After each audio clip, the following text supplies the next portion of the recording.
মৌলভীবাজার শহরের টিএস প্লাজায় দুটি ব্যবসায়িক প্রতিষ্ঠানে ডাকাতির ঘটনা ঘটেছে। এতে করে দোকানে থাকা নগদ টাকা সহ প্রায় 40 লক্ষাধিক টাকার বিভিন্ন ব্র্যান্ডের মোবাইল ফোন লুট করে নিয়ে যায় ডাকাতরা। জানা যায় 24শে মে ভোরে শহরের টিএস প্লাজায় মার্কেটের সামনের গেটের তালা ভেঙে ভেতরে প্রবেশ করে গ্লাসকি শপ এবং মিলান টেলিকম নামের দুটি প্রতিষ্ঠানের মালামাল লুট করে নিয়ে যায় ডাকাতরা। গ্লাসকি শপের স্বত্বাধিকারী সাদাত হোসেন জানান, ওনার দোকানে থাকা প্রায় 20 লক্ষ টাকা মূল্যের বিভিন্ন ব্র্যান্ডের মালামাল লুট করে নিয়ে যায় চক্রটি। একই সময় মিলান টেলিকম নামের অপর আরেকটি ব্যবসায়িক প্রতিষ্ঠানে হানা দেয় ডাকাতরা। সেখান থেকেও দোকানে থাকা নগদ 1,22,000 টাকা সহ বিভিন্ন ব্র্যান্ডের প্রায় 20 লক্ষ টাকা মূল্যের মোবাইল ফোন নিয়ে যায় ডাকাত। এই ঘটনায় মার্কেটের প্রতিটি ব্যবসায়ীদের মাঝে দেখা দিয়েছে তীব্র আতঙ্ক। মিলান টেলিকম, আমি বিশ্বজিৎ পাল, দোকানের ম্যানেজার।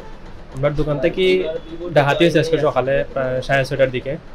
দোকান থেকে আমরা তাড়িয়া থেকে আমরা যে প্রোডাক্ট গ্লাসগুলো হলো সবগুলো তা চুরি করে নিয়েছি। প্রায় আমরা আনুমানিক 18 থেকে 20 লাখ টাকার প্রোডাক্ট হইব। ক্যাশ আসলো আমরা দোকানে প্রায় 1,30,000 টাকা।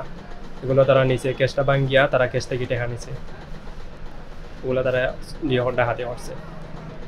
আজকে সকালে আপনার যে 6:30 থেকে আপনার 7:50 ভিতরে আমরা মার্কেটও কতিপয় ডাকাত আইছে। আবার পরে মার্কেটের সামনে থালা ভাঙছে, ভাঙ্গিয়া দুয়ো সারার ভাঙছে, ভাঙ্গিয়া আমরা আনুমানিক আপনার 20 লাখ টাকার মতো 20 লাখও প্লাস হইব আর কি মাল নিচে আর কি তারা লইয়া গেছে কি। এর আগে 2 দিন আগে আমরা মার্কেটে সশস্ত্র সন্ত্রাসী হামলা হয়েছিল, আমরা প্রশাসনের কাছে অভিযোগ করছিলাম। আজকেও আমরা প্রশাসনের কাছে আবার গেছি, তাই কোশ্চেন যে ঠিক আছে তাইরা সুষ্ঠু তদন্ত করিয়া তারা এটা একটা দেখিয়া দিব আগে। আমরা উপরে বর্তমানে আছে। আর আমরা আপনার কাছে দাবি, প্রশাসনের কাছে দাবি যে এটা তদন্ত করি আমরা মাল সাবান আমরা ফেরত হইতাম, অনতিবিলম্বে ফেরত হইতাম। এটা আমরা প্রশাসনের কাছে দাবি। মৌলভীবাজার সদর মডেল থানার একাধিক টিম ঘটনাস্থল পরিদর্শন করেন এবং সিসিটিভি ফুটেজ সংগ্রহ করেন। এই বিষয়ে সদর মডেল থানার অফিসার ইনচার্জ গাজী মোহাম্মদ মাহবুবুর রহমান জানান, বিষয়টি আমরা অবগত আছি। আমাদের একাধিক টিম বিষয়টি উদ্ঘাটনের জন্য কাজ করছে।